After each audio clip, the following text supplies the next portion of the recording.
Cordiais saudações, boa tarde a todos, sejam bem-vindos ao Hora News, onde estamos para transmitir informações daquilo que acontece a nível internacional. Hoje trazemos as notícias e também pedir as nossas sinceras desculpas pelo tempo que estivemos fora de ar. A primeira notícia é mesmo esta: o chefe de Estado norte-americano Donald Trump pondera recomeçar com os testes nucleares. O presidente dos Estados Unidos avançou que os testes nucleares serão iniciados, visto que o mundo está a caminhar em bermas de uma crise global. Assim, o presidente dos Estados Unidos disse que os testes vão retomar nos Estados Unidos da América. Havia grande expectativa para a resposta. Mas hoje, quando falou com a imprensa, Donald Trump deu poucas explicações sobre como serão os novos testes nucleares. Vocês vão descobrir muito em breve, disse ele. De manhã, o secretário de Guerra, Pete Hegseth, afirmou que o Pentágono está agindo sob orientação de Trump para garantir que os Estados Unidos tenham o arsenal nuclear mais eficiente do mundo.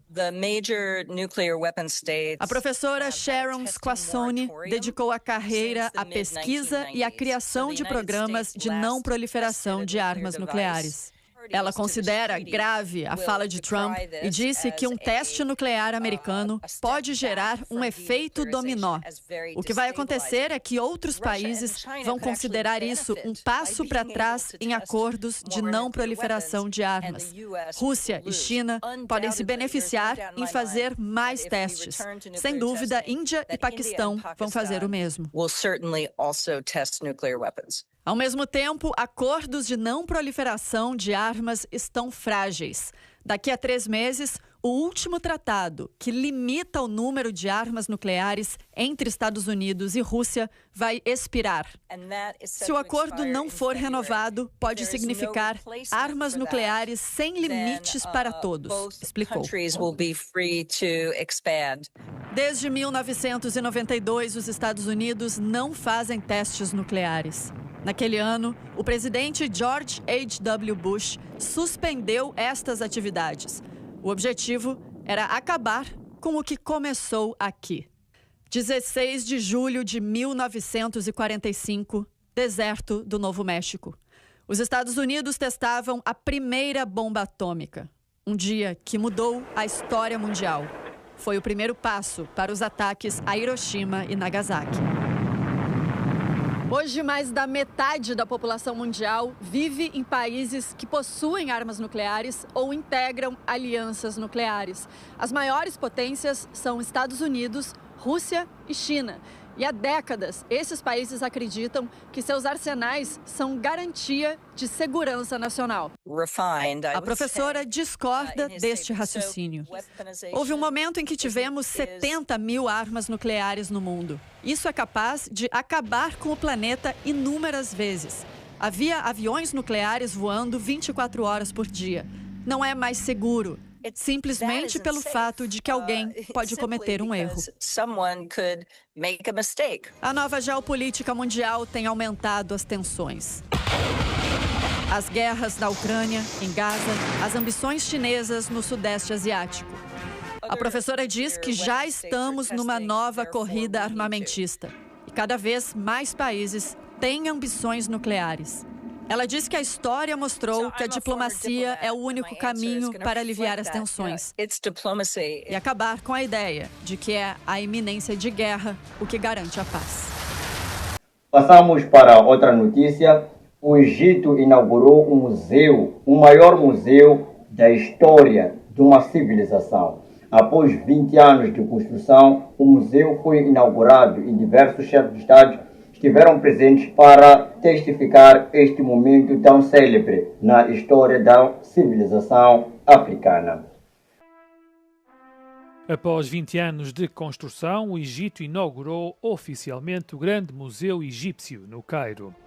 O GEM é o maior museu do mundo dedicado a uma civilização antiga, exibindo dezenas de milhares de artefactos, incluindo toda a coleção do túmulo do rei Tutankhamon.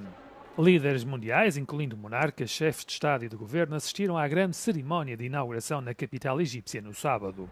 A construção do megaprojeto teve início em 2005, mas sofreu vários atrasos devido à sua complexidade e à agitação política, incluindo os vários conflitos mundiais e regionais. احنا كلنا كمصريين بنشهد اليوم حدث فريد واستثنائي من نوعه بكل ما تعنيه هذه الكلمة ألا وهو حفل افتتاح المتحف المصري الكبير. Com um custo de $1.000 milhões, o megaprojeto foi construído para substituir o atual Museu Egípcio, que é mais modesto e que fica no centro do Cairo. O governo espera impulsionar a indústria do turismo e a economia global do país. Passamos a outra notícia. No Chipre, duas famílias envolveram-se em confusões. São famílias rivais que têm vivido em altas patentes de confusão e esta confusão acabou resultando em 2 óbitos. Pelo menos 2 pessoas morreram numa troca de tiros este sábado de manhã numa aldeia da ilha de Creta, na Grécia, num confronto entre famílias rivais.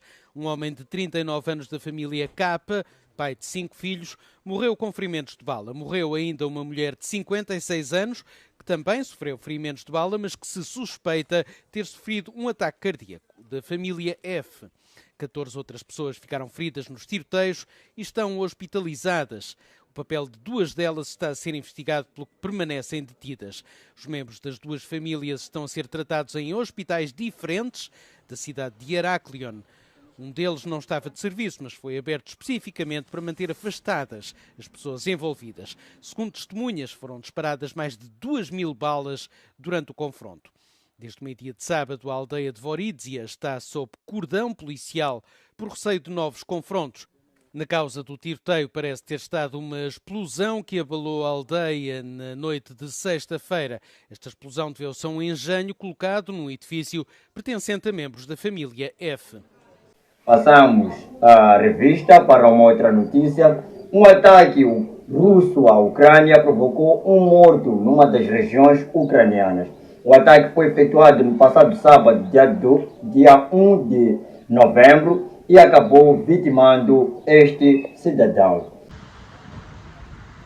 Pelo menos uma pessoa morreu e mais de uma dúzia ficou ferida na região de Mykolaiv, no sul da Ucrânia, depois de um míssil russo ter atingido uma zona civil durante a noite de sábado. As autoridades suspeitam que o ataque foi efetuado com um míssil balístico russo e atingiu uma estação de serviço e os carros civis que estavam no local. Apesar dos apelos globais para que se instaure um cessar-fogo e se iniciem conversações de paz, a Rússia não cessa os seus ataques. Na madrugada de sábado, o Kremlin lançou uma vaga de 223 drones, dos quais cerca de 140 eram drones de ataque Shahed, de fabrico iraniano. A Força Aérea Ucraniana afirma ter conseguido interceptar 206 destes drones por via aérea. Entretanto, a Direção Principal de Informações da Ucrânia anunciou um ataque ao oleoduto Kolchoiv, um dos maiores da Rússia. E a última notícia do dia é que manifestantes na Sérvia saíram para manifestar em descontento ao primeiro aniversário do incidente que teria provocado um descarrilamento naquele país. E ainda os manifestantes estão contra as medidas levadas a cabo pelo presidente sérvio. Dezenas de milhares de pessoas de toda a Sérvia reuniram-se na cidade de Novi Sad, no norte do país, para uma manifestação comemorativa do primeiro ano do desastre da estação ferroviária. No dia 1 de novembro do ano passado, um toldo de betão renovado ruiu numa estação de comboios e matou 16 pessoas. A manifestação também é vista como uma ação de descontentamento com o governo do presidente Aleksandar Vučić.